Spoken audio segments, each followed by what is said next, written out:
everyone, Assalamualaikum warahmatullahi wabarakatuh. Perkenalkan, kami dari kelompok 2 yang terdiri dari Sherly Rospita, Sri Rahayu, Dita Hairani Hasibuan, dan Siti Aminapane. Kami dari Program Studi Pendidikan Matematika, Fakultas Keguruan dan Ilmu Pendidikan Universitas Asahan. Di sini kami akan membahas teorema Green dalam bidang dan transformasi koordinat. Teorema Green dalam bidang.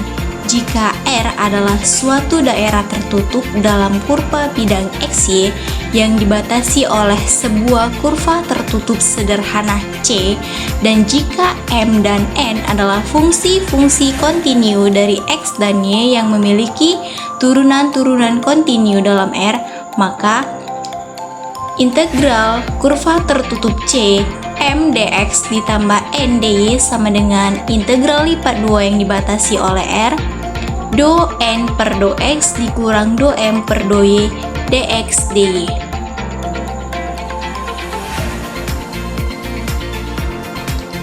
Di mana C dilintasi dalam arah positif atau berlawanan arah putaran jarum jam. Bila tidak ada pernyataan lain, kita akan selalu menganggap bahwa integralnya dimaksudkan dalam arah positif. Teorema Green dalam bidang adalah hal khusus dari teorema Stokes.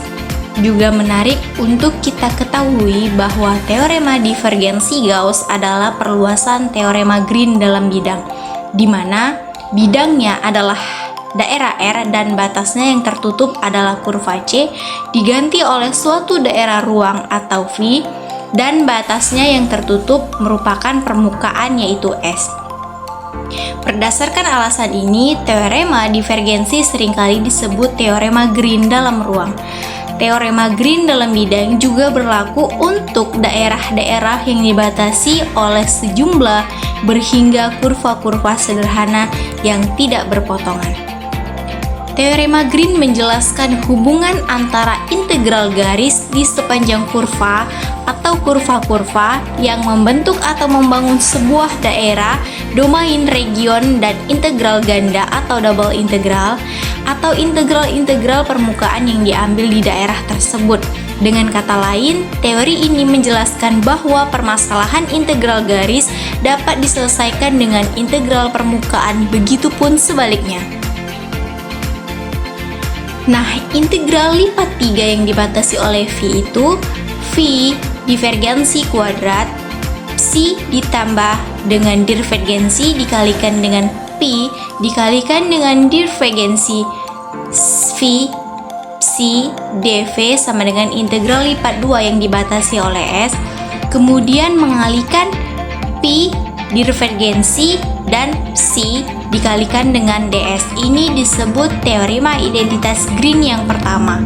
Kemudian integral lipat 3 yang dibatasi oleh V, V-nya dikalikan dengan divergensi dipangkatkan 2 dikalikan dengan psi dikurangkan dengan psi dikalikan dengan divergensi pangkat 2 dan dikalikan dengan V dV sama dengan integral lipat 2 P dikalikan divergensi dan psi dikurangkan psi dikalikan divergensi dan P dikalikan dengan ds. Ini disebut teorema identitas Green kedua atau teorema simetris.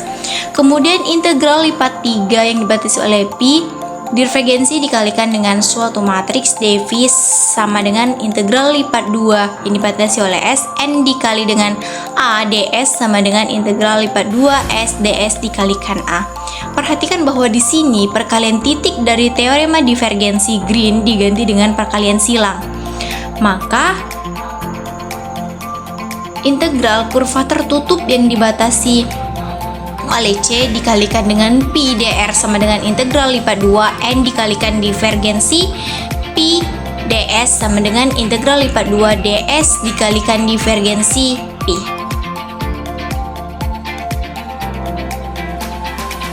Sebuah fungsi vektor atau skalar bergantung pada apakah simbol bundaran ataupun komposisi menyatakan sebuah titik atau tanda silang suatu perkalian silang. Maka Integral lipat 3 yang dibatasi oleh V divergensi dikomposisikan dengan Psi dV sama dengan integral lipat 2 yang dibatasi oleh Sn dikomposisikan dengan Psi ds sama dengan integral lipat 2 yang dibatasi oleh S ds dikomposisikan dengan Psi. Kemudian integral kurva tertutup dr dikomposisikan dengan Psi sama dengan integral yang dibatasi oleh Zn dikalikan divergensi dikomposisikan dengan Pi ds sama dengan integral yang dibatasi oleh S ds dikalikan dengan divergensi dikomposisikan dengan Psi.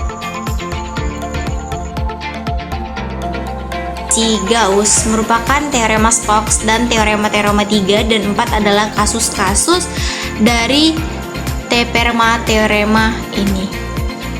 Misalkan koordinat-koordinat tegak lurus x, y, z dari sembarang titik dinyatakan sebagai fungsi dari U1, U2, U3 sehingga x sama dengan x, U1, U2, U3, y-nya y1, y sama dengan U1, U2, U3, z sama dengan z, U1, U2, U3. Andaikan 1 dapat dipecahkan untuk U1, U2, U3 dalam x, y, z, yakni U1 sama dengan U1 x, y, z, U2 sama dengan U2 x, y, z, kemudian U3 sama dengan U3 x, y, z. Fungsi-fungsi 1 dan 2 dianggap tunggal dan memiliki turunan-turunan yang kontinus sehingga kaitan x, y, z dan U1, U2, U3 adalah tunggal. Dalam praktik anggapan ini dapat terjadi tak berlaku titik-titik tertentu dan di sini diperlukan tinjauan khusus.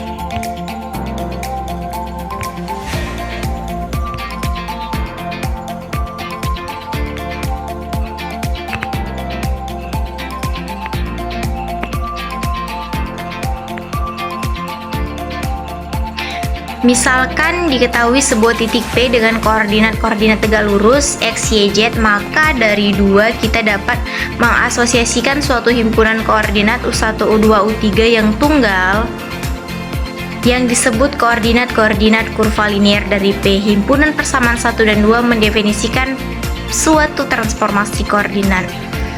Jelaskan teorema Green dalam bidang untuk integral kurva tertutup 2xy dikurang x kuadrat dx ditambah x tambah y kuadrat dy.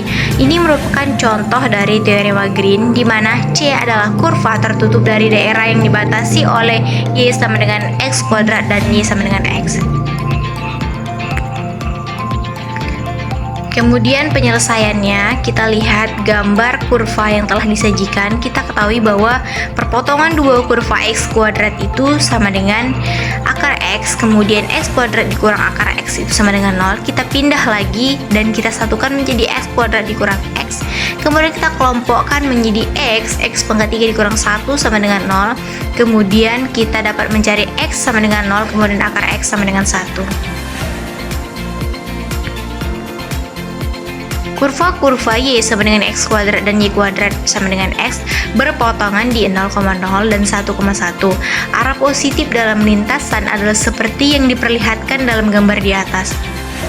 Dengan teorema itu, maka diperoleh integral lipat 2r do q per do x dikurang do p per do y dx dy sama dengan integral lipat 2 dari do x ditambah y per do x dikurang do 2xy dikurang x kuadrat per do y dx dy, kemudian sama dengan integral lipat 2 yang dibatasi oleh R1 dikurangkan dengan 2x dari pengurangan yang di atas dx dy, kemudian kita batasi integral x sama dengan 0 dan batas atas 1, kemudian integral dengan batas bawah x y kuadrat dan batas atas akar x 1 dikurang 2x dy dx. Maka kita substitusikan menjadi integral batas bawah 0 batas atas 1 y dikurang 2xy. Kita masukkan integralnya yang y x kuadrat kemudian akar x, kemudian mendapatkan hasil integral batas bawah 0 atas 1 akar x dikurang 2x pangkat setengah dikurang x kuadrat ditambah 2x pangkat 3 sama dengan 2/3x pangkat setengah dikurang 4/5x 5/2 dikurang 1/3x pangkat 3 ditambah 1/2x pangkat 4 dengan batas bawah 0 dan batas atas 1 kita substitusikan, kemudian hasilnya 2/3 dikurang 4/5 dikurang 1/3 ditambah 1/2 dikurang 0. Kita samakan penyebutnya, maka mendapatkan hasil 1/31.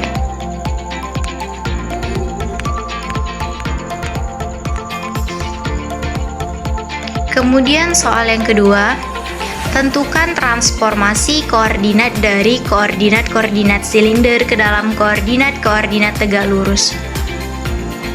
Nah, yang pertama kita selesaikan adalah persamaan-persamaan yang mendefinisikan transformasi koordinat dari koordinat-koordinat tegak lurus ke dalam koordinat-koordinat silinder adalah rho pangkat 2